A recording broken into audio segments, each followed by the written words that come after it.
എന്റെ മുഖത്ത് നോക്കിയിരിക്കാതെ മുത്തശ്ശി ചോദിച്ചതിന് മറുപടി പറയടി വച്ചേ. മുറിയിലേക്ക് കയറിയിട്ടും മുത്തശ്ശിയുടെ അരികിലിരുന്നിട്ടും പെണ്ണിന്റെ കണ്ണുകൾ തനിക്ക് നേരെ മാത്രമാണ്. ഇതിപ്പോ നേരം കുറെയായി. ഇടം കണ്ണിട്ട് നോക്കുമ്പോഴൊക്കെ അവളുടെ നോട്ടം തന്റെ നേരെയാണെന്ന് കാണുന്നുണ്ട്. പക്ഷെ അതൊക്കെ കാര്യമായി അവഗണിച്ചുകൊണ്ട് മുത്തശ്ശിയോട് കിന്നാരം പറയാൻ തുടങ്ങിയതാണ് താൻ. യദുക്കുട്ടാ, നീ എപ്പോ വന്നു മോനെ? ചുക്കിച്ചൊളിഞ്ഞ കൈവിരൽ കൊണ്ട് അവന്റെ മുഖമാകെ തടവി തലോടിക്കൊണ്ട് അത്രയും വാത്സല്യത്തോടെ മുത്തശ്ശി ചോദിച്ചു. ഞാൻ വന്ന് ഒരു വെള്ളം കുടിച്ച് താമസം മുത്തശ്ശി. അവൻ മൊത്തത്തിൽ അവരെ അടക്കി പിടിച്ചുകൊണ്ട് നെറുകയില് 3-4 ഉമ്മകൾ നൽകി. മുത്തശ്ശിയും ഒട്ടും കുറയാതെ തിരിച്ച് അവന് നിറയെ ചുംബനങ്ങൾ നൽകുന്നുണ്ട്. ഇതിനിടയിൽ മകളെപ്പറ്റിയും മരുമോനെ പറ്റിയും നാട്ടിലെ കാഴ്ചകളും ചോദ്യങ്ങളും ഒക്കെയായി മുത്തശ്ശി വാതോരാതെയാണ് ഏതനോട് സംസാരിച്ചത്. പക്ഷേ അതൊന്നും കേൾക്കാതെ പെണ്ണൊരുത്തി കുറച്ചു മുന്നേ താൻ പറഞ്ഞ വാചകത്തിൽ കുരുങ്ങി ശ്വാസം മുട്ടാതെ കിടക്കുകയാണെന്ന് അവളുടെ ആ ഇരുത്തം കാണുന്ന ആർക്കും മനസ്സിലാവും. അവന്റെ ചൊടിയിൽ വിരിഞ്ഞ പുഞ്ചിരി അല്പം പോലും മറയ്ക്കാതെ അവൻ പിന്നെയും മുത്തശ്ശിക്ക് നേരെ തിരിഞ്ഞിരുന്ന് ഓരോന്നും സംസാരിച്ചു തുടങ്ങി. അവസാനം മുത്തശ്ശിയെ കൊഞ്ചിച്ച് കൊഞ്ചിച്ച് എന്തോ പറഞ്ഞപ്പോഴാണ് മുത്തശ്ശിയുടെ കണ്ണുകൾ തൊട്ടിപ്പുറം മാറി നിൽക്കുന്നവളിലേക്ക് ചെന്നത്. ഇതാരാ യദുക്കുട്ടാ? മുത്തശ്ശി അവളെ നോക്കി ചോദിച്ചതും അവൻ കുറുമ്പ് നിറഞ്ഞൊരു ചിരിയുമായി എഴുന്നേറ്റ് മാറി നിന്ന് അവളുടെ തോളിൽ പിടിച്ച് മുത്തശ്ശിയുടെ അരികിലേക്ക് കൊണ്ടുവന്നിരുത്തി. മുത്തശ്ശിക്കറിയില്ലേ ഇതാരാണെന്ന്? തന്റെ കയ്യിൽ നിന്നും അകന്നു മാറാൻ നോക്കുന്നവളെ അല്പം ബലത്തിൽ തന്നെ മുത്തശ്ശിയുടെ അരികിലേക്ക് പിടിച്ചിരുത്തിയ ഏതൻ. എനിക്കങ്ങോട്ട് കണ്ണുപിടിക്കുന്നില്ലല്ലോ യദുക്കുട്ടാ. തന്റെ അരികിലിരിക്കുന്ന പെൺകുട്ടിയുടെ കയ്യിൽ പിടിച്ച് ആ കൈകൊണ്ട് അവളുടെ കവിളിൽ മെല്ലെ തലോടിക്കൊണ്ടാണ് പറച്ചിലത്രയും. അങ്ങനെ അങ്ങ് ഉറപ്പിക്കല്ലേ മുത്തശ്ശി. മുത്തശ്ശിക്ക് അറിയാം ഇവളെ.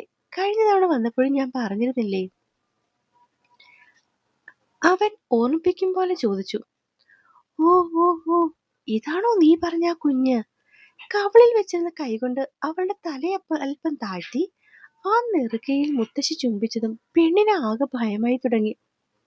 കുറച്ചു മുന്നേ അവനെ അങ്ങനെ ഒരു കാര്യം പറയുമ്പോൾ വെറുതെ തന്നെ കളിയാകാൻ വേണ്ടി പറഞ്ഞതാകുമെന്ന് മനസ്സിനെ സമാധാനിപ്പിച്ചുകൊണ്ടിരുന്നവൾക്ക് മുത്തശ്ശിയുടെ സ്നേഹം കണ്ടപ്പോൾ പിന്നെയും ഭയം കൂടാൻ തുടങ്ങി. മോളുടെ പേരിവൻ പറഞ്ഞിരുന്നു കേട്ടോ, പക്ഷെങ്കിൽ മുത്തശ്ശി മറന്നുപോയി. എന്താ കുഞ്ഞിന്റെ പേര്? മുത്തശ്ശി അത്രയും കാര്യമായി ചോദിക്കുമ്പോഴും പെണ്ണ് ഞെട്ടി അവനെ നോക്കി നിൽക്കുകയായിരുന്നു. അപ്പോഴാണ് അവൻ അവളുടെ തലയിൽ മെല്ലെ ഞൊട്ടിക്കൊണ്ട് മുത്തശ്ശിക്ക് മറുപടി കൊടുക്കാൻ പറയുന്നത്. അവള് ഒന്ന് ചൊടിച്ചുകൊണ്ട് മുത്തശ്ശിയെ നോക്കി. മുടികളെല്ലാം വെള്ളക്കീറുപോലെയായ പഞ്ഞിയിൽ പൊതിഞ്ഞെടുത്ത പോലെ ഒരു കുഞ്ഞു മുത്തശ്ശി. മാഷിന്റെ മുത്തശ്ശിയാണെന്ന് മുഖം കാണുമ്പോൾ തന്നെ അറിയാം. ആ മുഖമാണ് മാഷിനും കിട്ടിയിരിക്കുന്നത്. രണ്ടുപേരും കെട്ടിപ്പിടിച്ചിരുന്ന് കണ്ടാൽ അത്രയും സാമ്യം. അതുവരെ മനസ്സിനെ മതിച്ചിരുന്ന ഒരുപാട് ചിന്തകളാവുന്ന ആ ഒരു കാഴ്ച അവളുടെ ചുണ്ടിൽ പുഞ്ചിരി വിരിയിച്ചു. അവനും ആ കാഴ്ചയിൽ കണ്ണുവിടർത്തി. മുത്തശ്ശിയെ നോക്കിയിരിക്കാതെ ചിരിച്ചുകൊണ്ടിങ്ങനെ പേര് പറ എന്റെ കൊച്ചേ. അവൻ അവളുടെ കയ്യിൽ മെല്ലെ ഒന്ന് നുള്ളി. വേദനയിൽ എരിവ് വലിച്ചുകൊണ്ട് പെണ്ണവനെ കൂർപ്പിച്ചു നോക്കി. അച്ചോടാ, കുഞ്ഞാവയ്ക്ക് നൊന്തോ? നീ എന്നെ നുള്ളിയത് വെച്ച് നോക്കുമ്പോണ്ടല്ലോ ഇതൊന്നും ഒന്നുമല്ല. നിമിഷ നേരം കൊണ്ട് ഭാവം മാറി അവൻ പിന്നെയും മുത്തശ്ശിയുടെ തോളിലേക്ക് ചാഞ്ഞു. ചെക്കൻ മോളൂട്ടി. പിന്നെയും വിളിച്ചതും അവൾ മുത്തശ്ശിയുടെ കൈകൾ തന്റെ കയ്യിലാക്കി. ആ മുത്തശ്ശി. അവരെ കേൾക്കും പോലെ ആ മുഖത്തായി കണ്ണുകൾ. മോളുടെ പേര് മുത്തശ്ശി മറന്നല്ലോ. എന്തായിരുന്നു അത്? എന്റെ പേരോ? എന്റെ പേര് ആമ്പലെന്ന മുത്തശ്ശി. തന്നെ നോക്കിയിരിക്കുന്ന മുഖത്തേക്ക് അല്പം പോലും നോക്കാതെ മുത്തശ്ശിയെ മാത്രം നോക്കി പെണ്ണ് ചിരിച്ചു. ആ, ഓർമ്മയുണ്ട്. പക്ഷെ മോൻ വേറെന്തോ അല്ലേ മോളെ വിളിക്കുന്നത്? ആ ചോദ്യം കൂടി കേട്ടതും അടുത്തിരിക്കുന്നതിന്റെ കവിളിലെ നുണക്കുഴി അല്പം ആഴത്തിൽ വിടരുന്നത് അവള് കണ്ടു. അമലു. അവള് മെല്ലെയാണത് പറഞ്ഞത്. ഉച്ചത്തിലൊക്കെ പറയട്ടോ. വയസ്സും പ്രായമൊക്കെ ആയി. നിങ്ങൾ പറയുന്നതൊക്കെ ശരിക്കും കേൾക്കണമെന്നില്ല.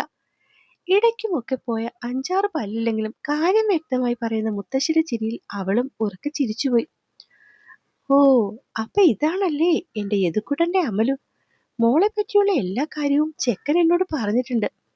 ആദ്യം കുറെ കരയിച്ചതും പിന്നെ കൂട്ടായതും ഇപ്പൊ പിന്നെ ഇഷ്ടമായതുമൊക്കെ. വാത്സല്യത്തോടെയുള്ള ആ പറച്ചിലിൽ അവളുടെ മുഖം വിടർന്നെങ്കിലും അവസാനം പറഞ്ഞ വാക്കിൽ ഞെട്ടിക്കൊണ്ടവൾ നോക്കിയത് അടുത്തിരിക്കുന്നവനെയാണ്. അവനും ഏതാണ്ട് വല്ലാതെയായി. അപ്പോഴാണ് കുഞ്ഞമ്മ കഴിക്കാൻ വിളിക്കാൻ വേണ്ടി വിളിച്ചത്. ആ നേരം എങ്ങനെയെങ്കിലും അവനിൽ മുന്നിൽ നിന്ന് ഓടി കളിക്കാൻ തുനിഞ്ഞവൾ കുഞ്ഞമ്മ വിളിക്കേണ്ട താമസം അവർക്കൊപ്പം പോയി. അവൾ ആ വാതിൽ കടന്നൂന്ന് കണ്ടതും യദു പെട്ടെന്ന് മുത്തശ്ശിക്ക് നേരെ തിരിഞ്ഞു. മുത്തശ്ശി, എന്തായി കാണിച്ചേ? അവൻ ഇത്തിരി ദേഷ്യത്തോടെയാണോ ചോദിച്ചത്. ഞാനെന്ത് കാണിച്ചു? ഇത്തവണ കുറുമ്പ് അവരിലായിരുന്നു അധികം. ഒന്നും കാണിച്ചില്ലേ? ഇല്ലല്ലോ. ഊവ, എന്നിട്ടാണോ അവളോട് പറഞ്ഞത് എനിക്ക് ഇഷ്ടമാണെന്നൊക്കെ? അത് പിന്നെ നിനക്കിഷ്ടമല്ലേ ആ കുഞ്ഞിനെ? അവരവന്റെ മുഖം തനിക്ക് നേരെ തിരിച്ചു. ഇഷ്ടമാണ്, പക്ഷെ അവളോട് ഞാൻ അങ്ങനൊന്നും പറഞ്ഞിട്ടില്ല മുത്തശ്ശി. മുത്തശ്ശിക്ക് അറിയില്ലേ അവളെ? പാവമ്മ, പഞ്ചപാവം, ഒരു പൂച്ചക്കുട്ടിയാ.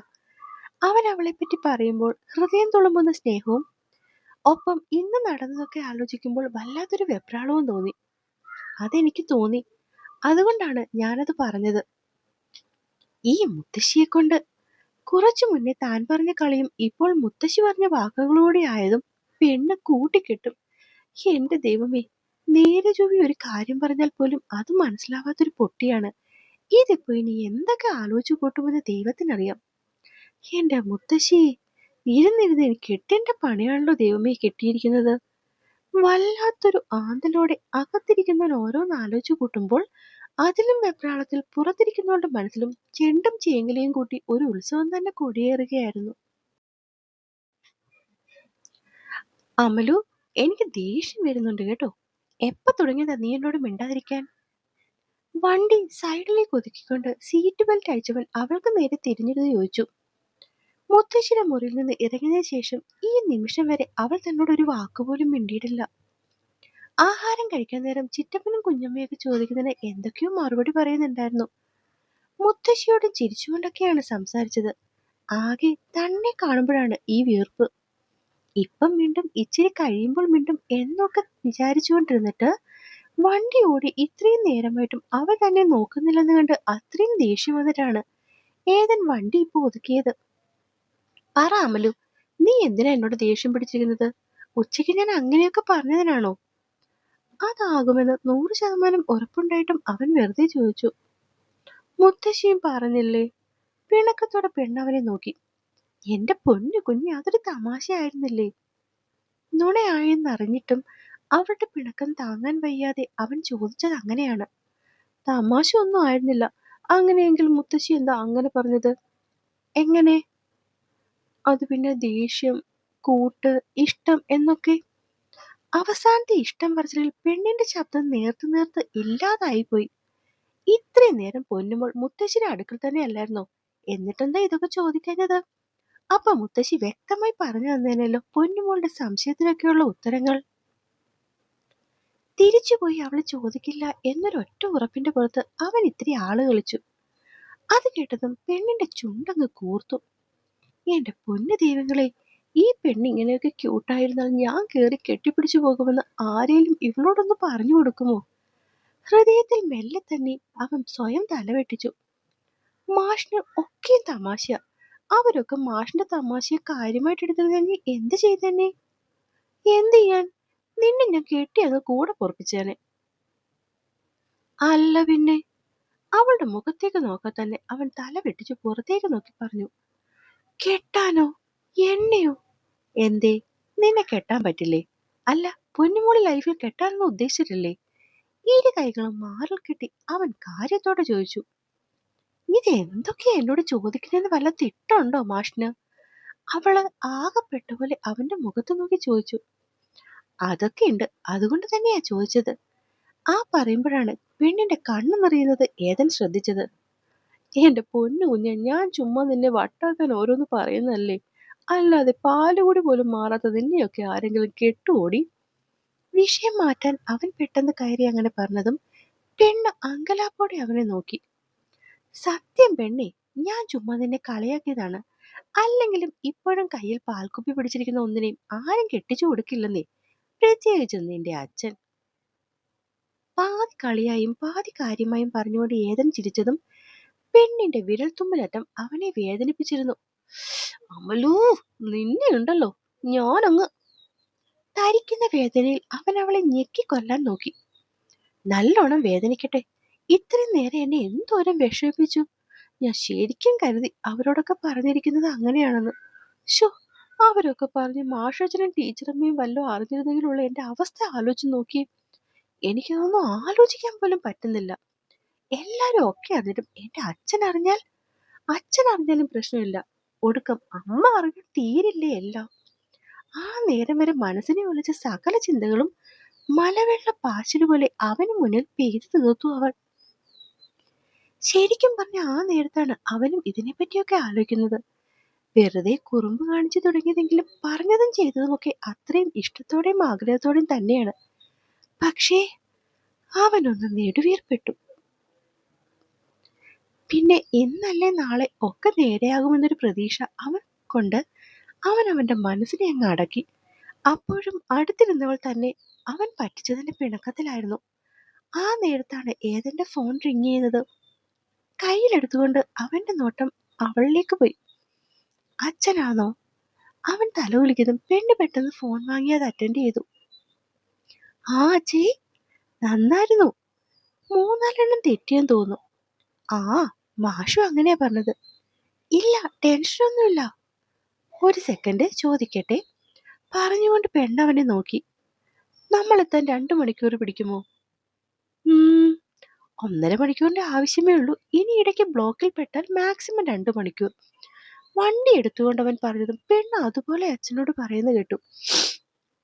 ശരി അച്ഛാ, എത്തിയിട്ട് വിളിക്കാം. ഫോൺ കട്ട് ചെയ്ത് തന്റെ കയ്യിൽ തരുമ്പോൾ അവളുടെ മുഖം വിടർന്നിരുന്നു. അച്ഛനോട് സംസാരിച്ചതിന് സന്തോഷം അത്രയും നിറഞ്ഞ മുഖത്തേക്ക് നോക്കി ഏതൻ അവളുടെ പുഞ്ചിരിയെ അപ്പാടെ ഹൃദയത്തിലേക്ക് പകർത്തി. പിന്നെ അങ്ങോട്ടുള്ള സമയങ്ങളിൽ പരസ്പരം ഓരോന്നൊക്കെ പറഞ്ഞ് സന്തോഷത്തോടെയാണ് അവർ യാത്ര ചെയ്തത്. അവസാനം സ്ഥലം എത്താറായതിനും കുറച്ചു മുന്നേ അവൻ വണ്ടി സൈഡിലേക്ക് ഒതുക്കിയിട്ട് അമലുവിന്റെ നേരെ നോക്കി.